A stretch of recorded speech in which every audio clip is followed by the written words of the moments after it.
Well, Conor, I have to start off with, where's your Christmas jumper?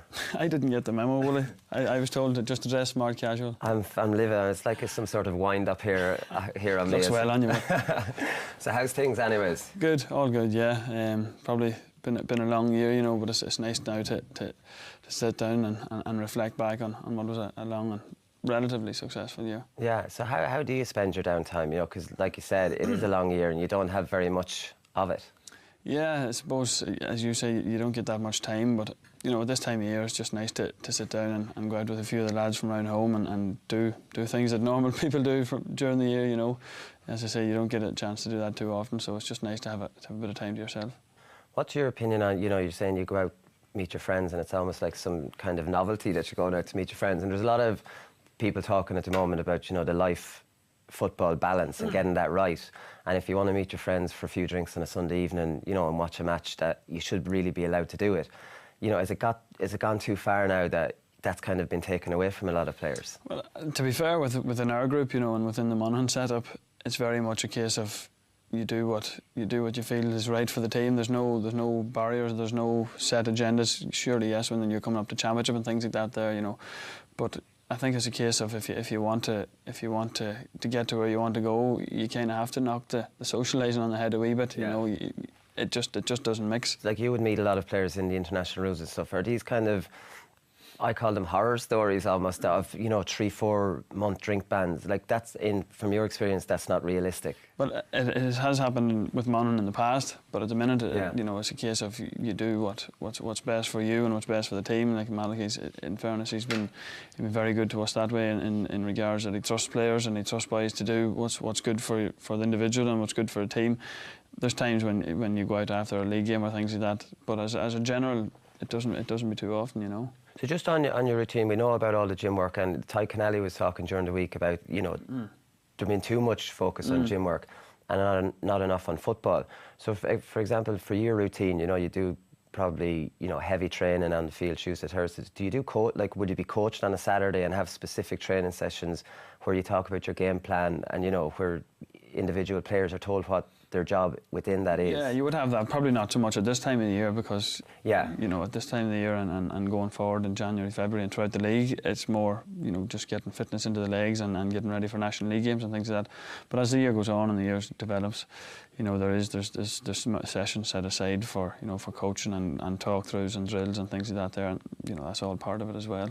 Yeah, because coaching is such a big thing. And so I wanted to talk to you about, you know, it's crazy when people think about you now as in being a forward that doesn't miss, you know, 2 All-Stars from corner forward, that your first 4 or 5 years in Monaghan you were playing, like, dogging away at wing back. Like, how did that happen? And talk to us about how, you know, you got out of wing back.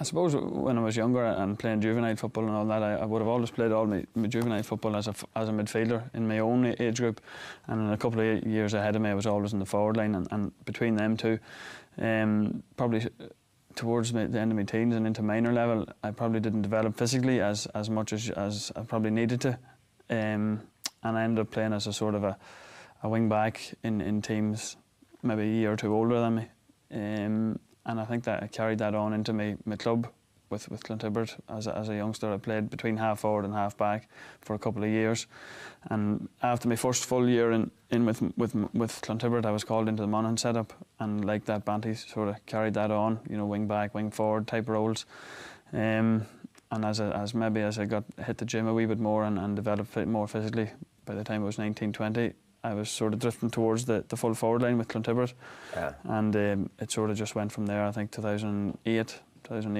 I probably, with Clontibret, I was full forward, and I probably haven't been out of there since with either Monaghan or Clontibret. I went into full forward line in 2009 with Monaghan and haven't really come out since. That was under Banty? Yeah. Right. So he saw you playing full forward for your club. But, like, did he not see you in Monaghan training, banging him over from all angles before you'd start training? Like, and go, look here, there might be a full forward in him. Yeah, I don't know. I suppose we had a couple of full forwards at the time. Like, Tommy Freeman was on top of his game back then, so I suppose we... But you would love to have played beside him. Yeah, like, and we did. Myself and Tommy played together for 1 or 2 years, but I was probably, you know, on the way up.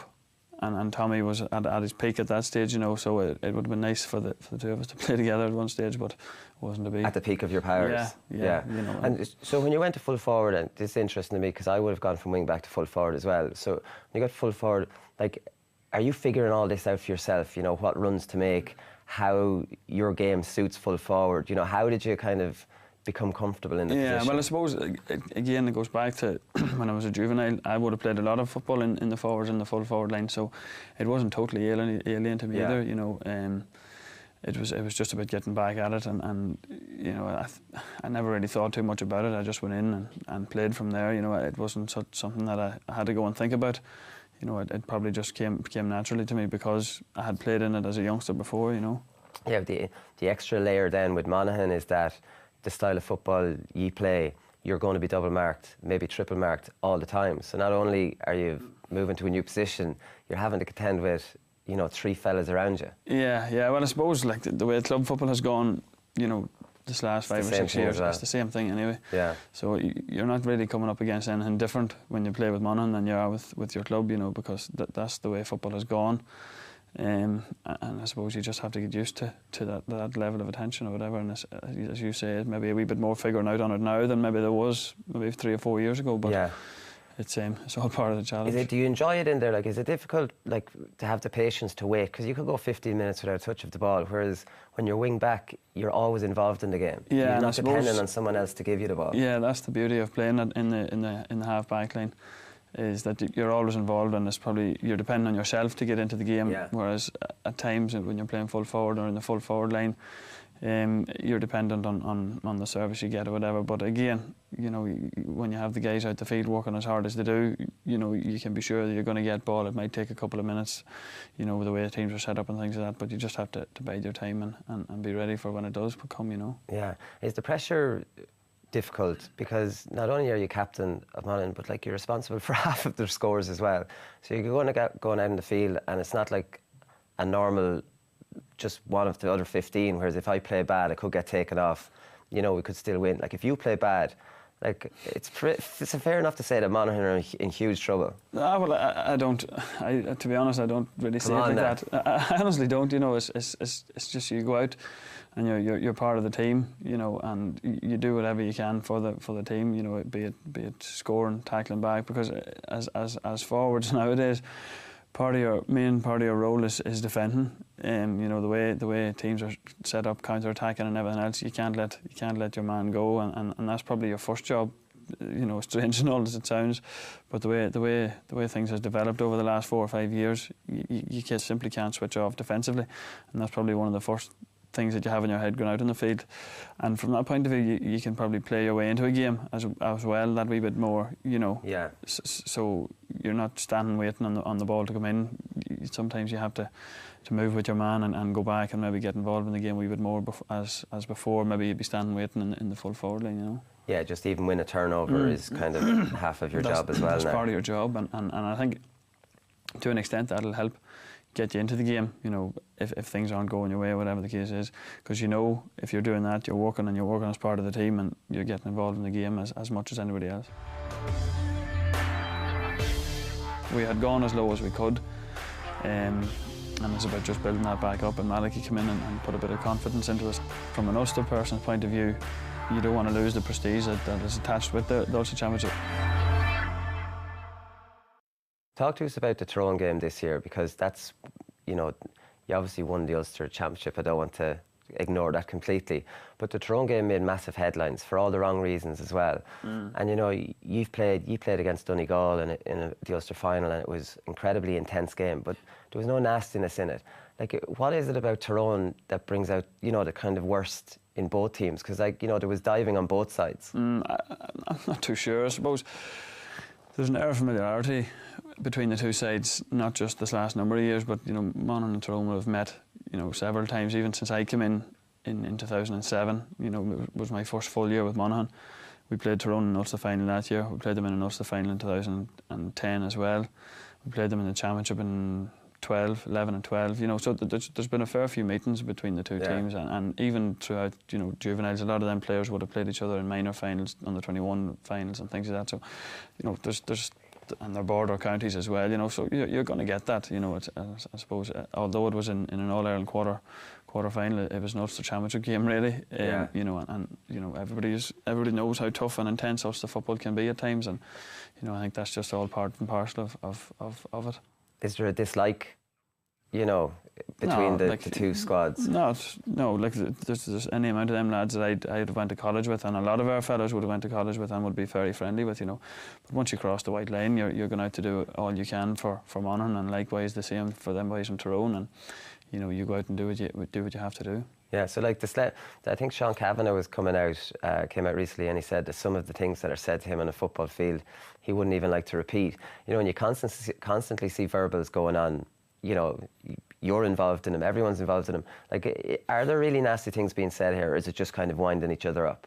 To be fair, I think most of it is mostly winding up. You know, you're going to get some people that are going to maybe cross the border and cross the line, but to be honest, generally, is most of it, anything that I've ever been involved in, is you know, you're trying to put boys off their game. That's what happens. That's what players do.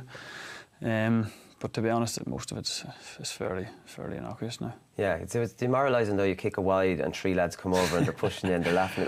It's not easy to react to that. Yeah, I suppose you just have to be ready for it, you know. And that's once you're sort of mentally ready for it, and it doesn't come as a surprise to you then when it does happen, because you know, as I say, it's been going on not just since I started playing football or anything else. It's been on a while now, so it's nothing alien to anybody. Yeah, so it's actually something you have to like talk about, like as a team, and say, look, be prepared for this. Even individually, maybe not so much as a team, but you know what's coming down the line in championship football, and you know, most boys, like a lot of our boys, have been around long enough to know now that you can't react to it, and if you do, you're probably letting the team down, you know. Yeah, because I've seen in the Ulster final when you scored a point, you just tapped Neil McGee in the head, you know, as they say, unlucky buddy. You know, to me that's playful and that's fine. It's when, you know, it gets to the stage where you hear stories that there's actually homework being done and fellas' girlfriends and family and stuff. Like, is that the case? That's a bit much now. To be fair, I haven't had too much encounters of that there now. So, as I said, anything I've been involved in has been fairly, as you say, friendly, or whatever way you want to put it. Once the game's over, you can shake a man's hand and look him in the eye and wish him all the best, or whatever the case is, you know. So from that point of view, you know, it's just about doing what you have to do in the 70 minutes when you cross the white line. Yeah, because like obviously Tyrone got a lot of the bad press on the Sunday game that night. But like, I mean, Rory Beggan went down with one of the worst dives I've ever seen as well. He just got away with it. Is there anything said to Rory Beggan in the dressing room, or do you just slag him off, or like do you kind of go, lads, we can't do that? To be honest, we were after getting beaten, so I don't think we've talked too much about it since, to be honest with you. Do you think it's an issue creeping into the game? You know, this kind of win at all costs, I'm going to get a fella sent off. Because we never saw it before, and now, you know, there's almost, you see 3 or 4 examples of it creeping in. It wasn't just your game, you know, there was other examples involving Kerry and, you know, different teams. So it's not just unique to Tyrone or Monaghan, but like, is it going this far where players are willing to do literally anything to win? I don't think players are actually thinking about what they're doing before they go out in the field. Like, no player, I don't think, will ever say, right, before I go out here, I'm going to dive and try and get somebody sent out. It's not what happens, and things happen on the spur of the moment that maybe players wouldn't be proud of when they look back on, or whatever the case is, you know.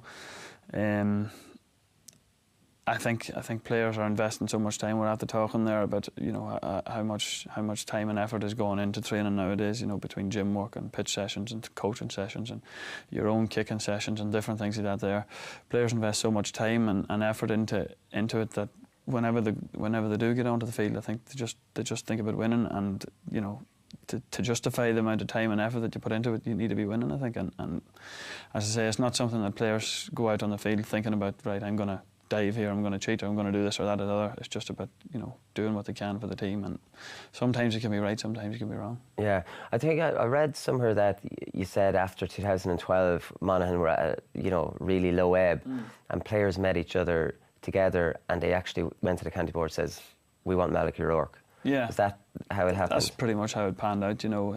There was a couple of different candidates in for the job, whatever the case is, but once Malachy had been touted that there was an interest in his end, you know, he had done a little bit of work with a club in Monaghan before, with Owen Lennon's club in Latin, and Owen had a familiarity with him as well. And between the few of the players that met and talked about it, Owen says, look, he was very good with us, and he'd do a great job. And thankfully he came in, and I suppose the rest is history. Malachi he's been excellent with us since he came in, and as I said, we were at a fairly low ebb when he came in. We were after getting relegated twice on the bounce. Yeah. And played maybe 4 championship games or 5 championship games in 2 years, which means played 2 in 2012, maybe 3 in 2000, or 2 in 2011 and 3 in 2012, something like that. And losing 4 out of 5. So it wasn't good. Things had slipped badly on us, and as much as players as anything else to be blamed. But we were in Division 3, and I think for the group of players that we had, I don't think it was going to get any worse, because I don't believe no matter what happened we would have went any further. Yeah. So it was about we had gone as low as we could, and it's about just building that back up. And Malachi came in and put a bit of confidence into us, and just got us winning and got us going in the right direction again. Do you think it's important for players to be involved in the process of picking a manager? Because you often hear people saying it's nothing to do with the players, they shouldn't have a say, but you're the ones that have to train under the new manager. You have, players know better than say a county board panel who's interviewing a manager who's good or who's talking sense, because you actually know more about what's expected from a manager. So my personal opinion is there should always be a player or a recently retired ex-player on picking any manager, rather than say a panel of 3 county board members. Yeah, I would definitely agree with that. And even when Malachi came in, it wasn't a case of us going to the county board. To be fair to the county board, they probably came to us and gave us an input on it as well. And as you say, it's the players' lives that you're talking about here as well, because as I've spoken about before, the amount of time and effort you're putting in, you want to be sure. Well, nobody's ever sure, but you want to be fairly confident that what you're going to be putting in here, you're going to be getting something out of it, and you want to be working with the best possible people that you can, and from a player's point of view, you have to see their point of view on that.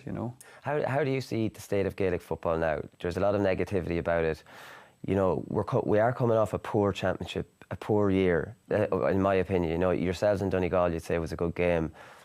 Westmeath and Meath, Cork and Kerry, but you could count on one hand, out of all the games this year, how many good ones. There seems to be big hammerings. Ulster's the only province that's anyway competitive. Dublin are destroying everybody in Leinster. What's the solution here? You see, at club level, it's split into 4 different tiers. Is that what's going to have to come in at inter-county level to have the same teams of the same standard playing each other all the time? It's very hard to know what there's been this has been talked about now this last 2 or 3 years, how we're going to make the championship more competitive. What do you want as a player? Well, to be perfectly honest with you, as a footballer in Ulster, and from probably a selfish point of view, and I'm sure if you asked any of the rest of the players in Ulster in any of the different counties, they're all fairly happy with things as they are to an extent, because the Ulster Championship is very competitive, and there's a prestige with winning it, because there's so many teams that can win it.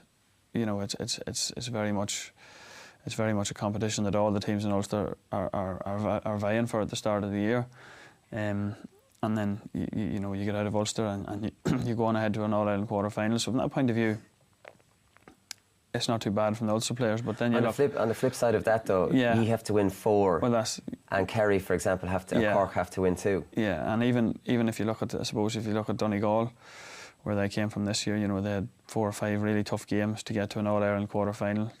Where they played was Mayo this year, whereas Mayo had played 2 games going into that. But then, if Donegal had to go on and win that game, people would be saying Mayo didn't have enough games. I know, it's hindsight kind of stuff. But is it fair that the provincial championships are linked into the All-Ireland, or should they be pulled away separately, because there's such an imbalance of the teams that there are these anomalies popping up? Whereas if you pull them away and have them as a standalone competition and then start your All-Ireland, from where every team is starting at the same time, they have the same amount of, games, it would seem an awful lot fairer thing to do. You're not losing your Ulster Championship then. Yeah, it's something that they could possibly look at. It's really difficult, because again, from an Ulster person's point of view, you don't want to lose the prestige that is attached with the Ulster Championship. And maybe you would if that was to, if you were to remove the Ulster Championship link from the All-Ireland Championship, so If it's as competitive and it's as good as it is, you shouldn't really. Would it be as competitive and as good as it is if it wasn't linked to getting you to an All-Ireland quarter-final? Yeah. You're not. You would hope. I'm not entirely sure, you know. It probably would be for the first couple of years, but would it lose its prestige then after that? It possibly would, you know. So it's very hard to like, and there's been several different proposals and things like that, you know, and some of them do sound very interesting and would probably shake things up, because, as you said, that you're probably not getting that many good games worth watching until you hit August time, you know. That's the unfortunate thing about it. And even when we hit August this year, you saw Kildare getting hammered by Kerry. You saw Fermanagh, you know, Dublin were always going to win that. We didn't even get the good quarterfinals that we usually do, you know. It is something. There's no appetite in Ulster for change, is basically what you're saying. No, look, I suppose it's just from my own point of view, you know, having played, like, I'm going into my, 10th year now, 10th or 11th year with Monaghan, and I spent the first 7 or 8 years trying to win an Ulster Championship, and I was coming up short all the time, and then to win 2 in the last 3 years, you're thinking, right, well, if that was taken away, you know, you would have never got the opportunity to do what we've done with Monaghan in Ulster, and we had waited for 25 years to win one. So from that point of view, and I'm sure there's a lot of teams in Ulster would probably feel the same, you know. Yeah, unfortunately, from my point of view. Before we finish up, I want to talk to you about your new acting career. We all saw the ad before the Ulster final, to kind of the Taken thing. Da, Conor, how go? 92 years. I know. Let's do this. Is this a new direction you might head in? No, certainly not something I'll be pursuing too heavily. No, it was just something that Michael Cullen in Investec, he'd be our main sponsor in Investec there, and you know, Investec have been excellent with us, you know, with Monaghan since they came in. I think it's in 2009 that they've come in, and they've really been excellent. An excellent sponsor, and Michael came up with the idea of doing a promotional video, whatever the case is, and you know, whenever Michael says to do something, you do it, because no, he's been very good, and I suppose it was just a bit of crack more than anything else. It's a good idea though, because it is a bit of crack, and you'd like to see more of that kind of thing. There seems to be some sort of fear within the GAA of doing something different, you know, or before an Ulster final, for example, oh well, he's taking the eye off the ball doing an ad like that. That's the kind of attitude that's there. And there can be that even within players, and I know even myself, before I done it, I was thinking, Jesus, maybe I shouldn't be doing this or whatever the case. But you know what? If you're focused in the right way and that. And you had a fantastic Ulster final. It shouldn't really affect you too badly, you know. These things, and I think it's good to promote the GAA too, because I think we need more of that within the GAA, and promote the good things that are going on within GAA circles. And I think the more we can promote our game, the better it can be. You know, that video, you know, it went fairly viral throughout Twitter and Facebook and whatnot, and it can only be good for Monaghan, it can only be good for football in general. And I think the more of that you have, the better. And for players, you know, it's not going to really affect them too badly if you're focused and you've your training and whatnot done. Yeah. And I think it was done maybe 2 or 3 weeks before the Ulster final. So it was done and it was parked. I suppose it just happened to reappear before the Ulster final. But from my point of view, I never really looked at it or got involved too much on it. It was just you were focused on the game from there on in. What I'd love to see, and Monaghan are, you know, one of the better teams at it. Like whenever you want Malachy, from my point of view, on the sideline before or after a game, he's always available. The players are usually good after a game. There's no like media ban, but it's got to a stage now where a lot of teams are afraid to talk to the media, and they're hiding away, and they think that's productive when it might not necessarily be. Like, I'd love to see a scenario where cameras are actually in the dressing room like rugby, you know, and we've access and we get an insight into what goes on, but there seems to be some sort of fear within the GAA. Like, you know, what secrets are going on in there, you know? Yeah, well, I definitely think, you know, the media have a massive role to play in GAA and throughout the country, because, you know, as I said, we're trying to promote the game as best we can. The media are doing their job, and as players, I think we have to make ourselves, you know, readily available. Yes, there's times when you need to shut it out and focus on what's ahead of you in terms of championship football, or, you know, whatever's coming up. But as a general, I think there's a sort of a healthy relationship between most players and management and the